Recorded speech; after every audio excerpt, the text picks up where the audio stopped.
दोस्तों नमस्कार। शांति पर्व इस YouTube चैनल में आप सभी का स्वागत है। आज के इस वीडियो में हम महाराष्ट्र की राजनीति पर बात करेंगे। चाचा भतीजे में वर्चस्व की लड़ाई, कौन किस पर भारी, इस विषय पर विश्लेषण करेंगे। वीडियो को लाइक, शेयर और चैनल को सब्सक्राइब करना मत भूलिए। इस वक्त महाराष्ट्र विधानसभा को लेकर पूरे देश में चर्चा है, लेकिन महाराष्ट्र की एक ऐसी विधानसभा सीट है जिस पर महाराष्ट्र के साथ सभी देश की जनता की निगाहें हैं। यानी वो सीट है बारामती विधानसभा सीट। बारामती विधानसभा सीट से महायुति की तरफ से अजित पवार चुनाव मैदान में है, तो दूसरी तरफ शरद पवार जी की पार्टी एनसीपी से अजित पवार जी के सगे भतीजे योगेंद्र पवार उम्मीदवार है। यानी एक तरफ उम्मीदवार के तौर पर बारामती विधानसभा सीट पर अजित पवार वर्सेस योगेंद्र पवार ये लड़ाई देखने को मिलेगी, लेकिन असली मुकाबला अजित पवार वर्सेस शरद पवार यही होने वाला है। लोकसभा चुनाव में बारामती लोकसभा सीट पर सुप्रिया सुले को जीत मिली। सुप्रिया सुले जी के खिलाफ अजित पवार जी ने लोकसभा चुनाव में बारामती लोकसभा सीट से सुनेत्रा पवार को मैदान में उतारा था, लेकिन सुनेत्रा पवार जी को करारी हार का सामना करना पड़ा। लगभग 1.5 लाख से ज्यादा वोटों के अंतर से सुनेत्रा पवार हार गई है। बारामती लोकसभा सीट में जो 6 विधानसभा की सीटें हैं, उसमें से लगभग 5 विधानसभा सीटों पर सुप्रिया सुले जी को बढ़त मिली और खासतौर पर बारामती विधानसभा सीट पर सुप्रिया सुले जी को 47,000 की लीड मिली।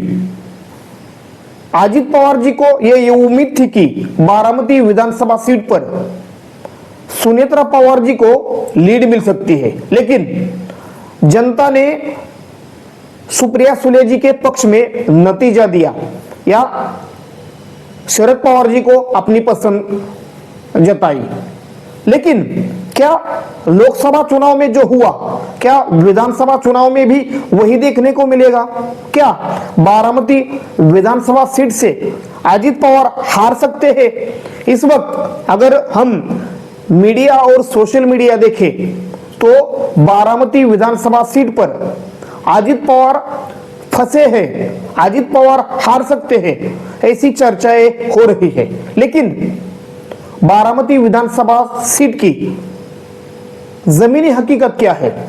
बारामती विधानसभा में जो जनता है वो क्या सोच रही है? इससे आज हम पर्दा उठाएंगे या इस मुद्दे पर या इन सवालों का जवाब देने का प्रयास करेंगे। बारामती विधानसभा सीट से लगातार 7 बार अजित पवार चुनकर आ रहे हैं। यानी 1992 से 2019 तक लगातार 7 बार अजित पवार इस विधानसभा सीट से चुनकर आ रहे हैं। पिछले विधानसभा चुनाव में अजित पवार 1.5 लाख से ज्यादा वोटों के अंतर से चुनाव जीते। यानी उनके खिलाफ जितने भी उम्मीदवार खड़े थे, वो बीजेपी का उम्मीदवार हो या बाकी पार्टियों के या विपक्षी उम्मीदवार हो, उन सभी का डिपॉजिट पिछले विधानसभा चुनाव में जब्त हुआ था। यानी अजित पवार बड़े अंतर से जीते थे और पिछले विधानसभा चुनाव में महाराष्ट्र में सबसे ज्यादा वोटों के अंतर से अजित पवार चुनाव जीत कर आए थे।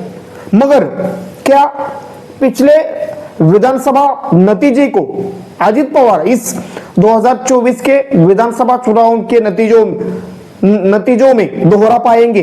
यानी अजित पवार चुनाव जीतेंगे, लेकिन क्या वो अंतर 1 लाख से ज्यादा या 1.5 लाख से ज्यादा के अंतर से चुनाव जीतेंगे?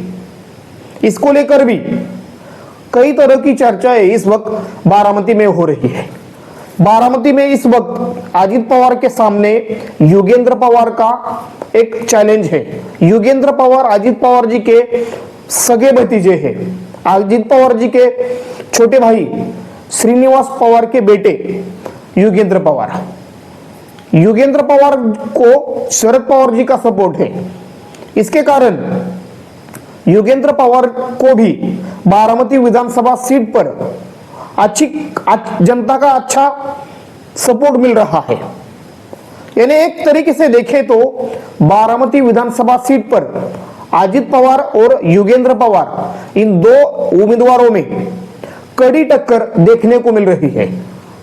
अगर पिछले 5-6 चुनावों का एक हिस्ट्री देखे, यानी बारामती विधानसभा की हिस्ट्री देखे, तो अजित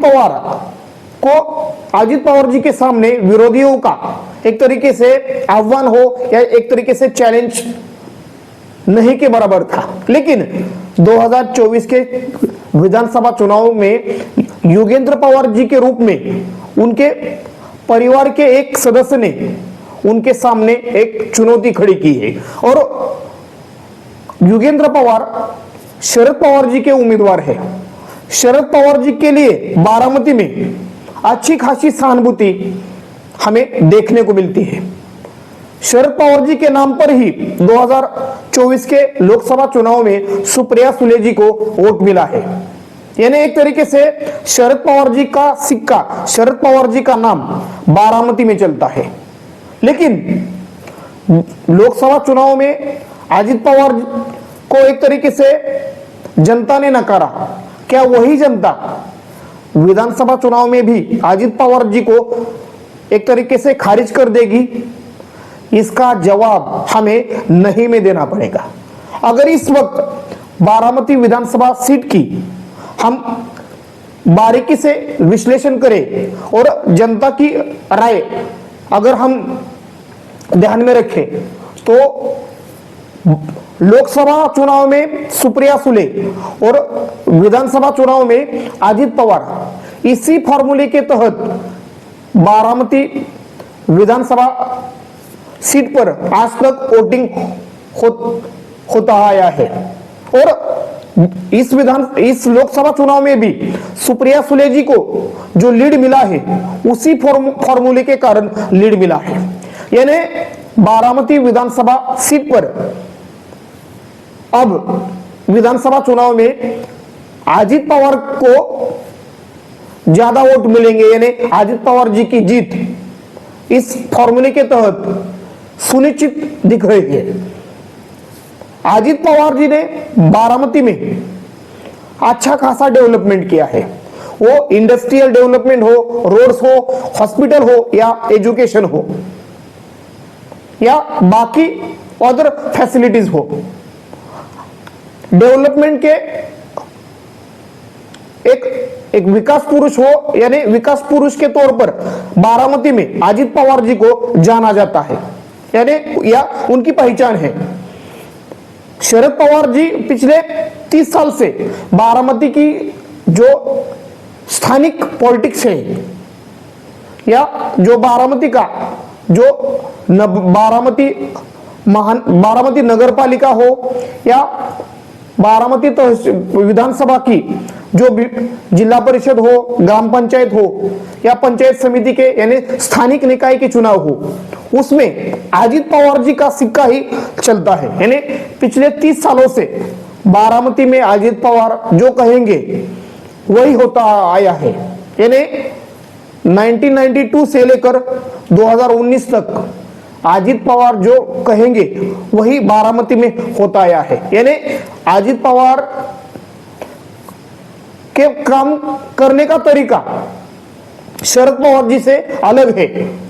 अजित पवार अगर कोई काम होता हो तो उसे जल्द से जल्द यस कहते हैं, अगर वो काम नहीं होता तो उसे नो कहते हैं। यानी जल्द से जल्द फैसले लेना, जल्द से जल्द निर्णय लेना, ये अजित पवार की खासियत है। और डेवलपमेंट के बारे में अजित पवार बढ़ सकते हैं। इसके कारण भले ही अजित पवार जी का नेचर या स्वभाव जरा गर्म स्वभाव के हैं, लेकिन फिर भी अजित पवार ने जो विकास इस बारामती शहर या बारामती शहर और इस बारामती तालुका को डेवलप करने के लिए जो योगदान दिया है उसे जनता भूली नहीं है। यानी विधानसभा चुनाव में अजित पवार ही हमें विधायक के रूप में चाहिए और अजित पवार राज्य का नेतृत्व कर सकते हैं, ऐसी प्रतिक्रियाएं बारामती विधानसभा सीट की जो ज्यादातर जनता है उनकी आ रही है। यानी एक तरीके से अभी भी भले ही शरद पवार जी ने योगेंद्र पवार को आगे किया हो और उनके पार्टी के योगेंद्र पवार के लिए शरद पवार वोट मांग रहे हो, मगर पिछले 30 सालों में अजित पवार जी ने बारामती विधानसभा या बारामती तहसील के लिए जो भी काम किया है, जो डेवलपमेंट का, जो इंडस्ट्री हो, हेल्थ सेक्टर हो, एजुकेशन हो, उनमें जो काम किया है उसके कारण बारामती में अजित पवार जी की विकास पुरुष की एक अलग इमेज है। भले ही बारामती में अजित पवार जी के काम करने के तरीके से कुछ लोग उनसे नाराज है, लेकिन अगर बारीकी से सर्वे करे, बारीकी से लोगों की राय ले, तो अधिकतर जनता अभी भी अजित पवार जी को विधानसभा यानी विधायक के रूप में देखना चाहती है। यानी जो मीडिया और सोशल मीडिया में नजर आ रहा है और जो जिस प्रकार के विश्लेषण बारामती विधानसभा सीट को लेकर हो रहे हैं, वो जमीनी हकीकत से एक तरीके से अलग विश्लेषण है। यानी इस वक्त बारामती में अजित पवार के सामने योगेंद्र पवार की एक बड़ी चुनौती है। जिस प्रकार पिछले लोक विधानसभा चुनाव में 1,65,000 वोटों से के अंतर से अजित पवार ने चुनाव जीता, इस प्रकार के बड़े अंतर से आने वाले इस चुनाव में अजित पवार जीतने की संभावना बिल्कुल नहीं नजर आती। लेकिन अजित पवार चुनाव जीत सकते हैं, ये इस वक्त नजर आ रहा है। लेकिन योगेंद्र पवार को जिस प्रकार की पसंद इस वक्त मिल रही है, अगर उसे देखे तो योगेंद्र पवार भी इस चुनाव में बड़े वोट पाएंगे, बड़ी संख्या में वोट पाएंगे और अजित पवार जी का जो जीत का अंतर है वो कम करेंगे। वो इस चुनाव में योगेंद्र पवार कितने वोट लेंगे इसको लेकर भी अलग अलग तरह की चर्चाएं हो रही है। लेकिन इतना सच है कि अजित पवार जिस प्रकार 2019 में बड़े अंतर से जीत कर आए, वो अंतर इस विधानसभा चुनाव में नहीं होगा। यानी अजित पवार जी का जीत का अंतर कम होगा। लेकिन इस वक्त अजित पवार बारामती विधानसभा सीट पर मजबूत दिखाई दे रहे हैं।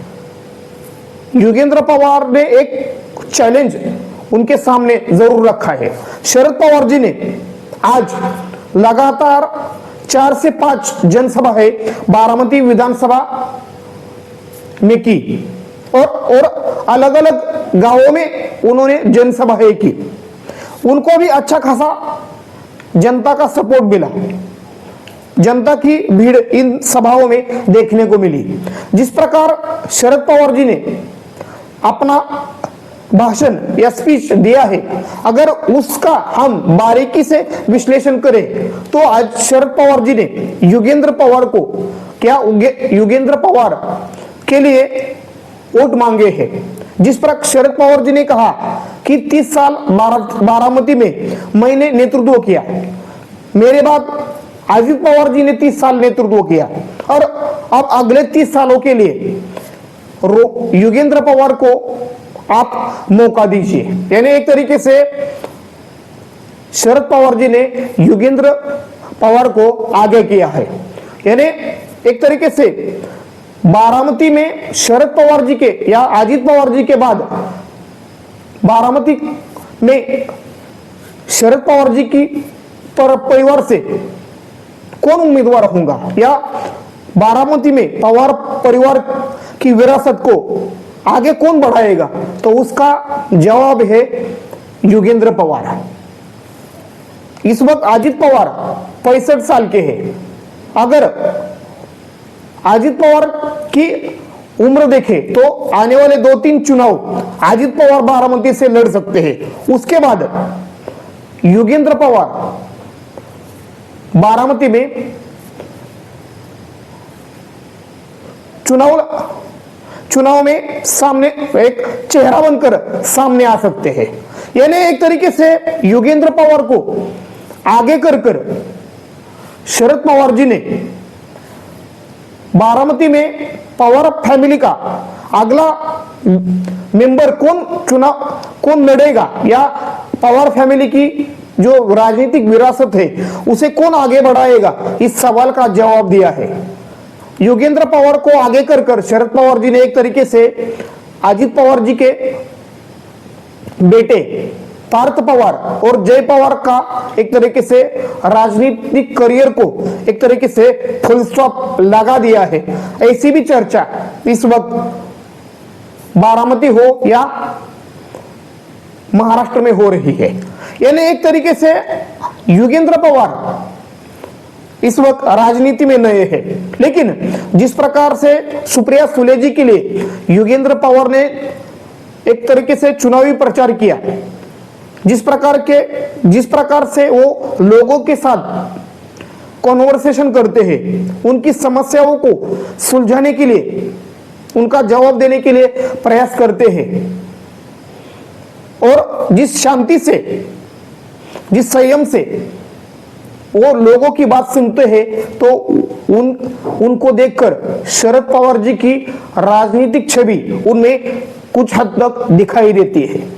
यानी एक तरीके से शरद पवार जी ने बारामती में अपना राजनीतिक वारिस या राजनीतिक विरासत को आगे चलाने वाले व्यक्ति को ढूंढा है। वो व्यक्ति है या वो नेता है योगेंद्र पवार। भले ही अजित पवार इस विधानसभा चुनाव में बारामती से जीत कर आए या अगले 1-2 चुनाव बारामती से जीते, मगर उसके बाद योगेंद्र ही बारामती में पवार फैमिली का यानी पवार फैमिली की राजनीतिक विरासत को आगे बढ़ाएंगे। ये तो शरद पवार जी ने एक तरीके से इस पर मुहर लगा दी है। यानी योगेंद्र पवार को आगे कर शरद पवार जी ने भविष्य की राजनीति में बारामती को लेकर जो भी सवाल खड़े होंगे, यानी बारामती में शरद पवार जी की राजनीतिक विरासत को, विधानसभा की राजनीतिक विरासत को कौन आगे बढ़ाएगा, उसका एक तरीके से जवाब आज की जनसभा में दिया। अर्थात बारामती में शरद पवार जी के लिए सपोर्ट है और अजित पवार जी के लिए भी सपोर्ट है, लेकिन कुल मिलाकर पवार फैमिली के लिए सपोर्ट दिखाई देता है। पवार फैमिली इकट्ठा आए, चाचा भतीजे इकट्ठा हो, ऐसी ज्यादातर प्रतिक्रिया है बारामती की जनता की नजर आती है। यानी एक तरीके से इस वक्त अजित पवार महायुति के साथ और शरद पवार विकास आघाड़ी के साथ, लेकिन अजित पवार जिस प्रकार महायुति के साथ गए हैं उसको लेकर कुछ हद तक बारामती की जनता में असंतोष नजर आता है। लेकिन फिर भी अजित पवार जी ने जिस प्रकार का एक डेवलपमेंट का काम बारामती में किया है, हेल्थ हो, एजुकेशन हो, इंडस्ट्री हो या बाकी रोड्स हो या बाकी जो फैसिलिटीज जिस प्रकार बारामती में मिलती है, उसे देखे तो विकास पुरुष के तौर पर बारामती में अजित पवार जी की छवि है। भले ही उनके काम करने का तरीका औरों से अलग है, लेकिन फिर भी अजित पवार को बारामती की ज्यादातर जनता अभी भी सपोर्ट करती है। यानी एक तरीके से बारामती में अजित पवार के सामने योगेंद्र पवार की बड़ी चुनौती है। लेकिन अगर हम बारीकी से देखें तो अजित पवार इस वक्त बारामती विधानसभा सीट पर मजबूत दिखाई देते हैं। भले ही सोशल मीडिया और मीडिया में कुछ भी इस वक्त दिखाई दे, मगर जमीनी हकीकत इससे विपरीत है। यानी मीडिया और सोशल मीडिया में बारामती में अजित पवार हार सकते हैं, ऐसी एक चित्र दिखाई दे रहा है, लेकिन वास्तविक जमीनी हकीकत इससे विपरीत है। बारामती में इस वक्त विधानसभा चुनाव में योगेंद्र पवार से कहीं अधिक लोकप्रिय अजित पवार है, और विधानसभा में अजित पवार और लोकसभा में सुप्रिया सुले। इसी फॉर्मूले के तहत बारामती विधानसभा सीट पर आज तक वोटिंग होते आया है, और उसी फॉर्मूले के तहत इस विधानसभा चुनाव में भी वोटिंग होगा, ऐसी ज्यादातर बारामती के लोगों की प्रतिक्रिया है। यानी एक तरीके से बारामती में इस वक्त अजित पवार मजबूत दिखाई देते हैं। धन्यवाद। वीडियो को लाइक, शेयर और चैनल को सब्सक्राइब करना मत भूलिए।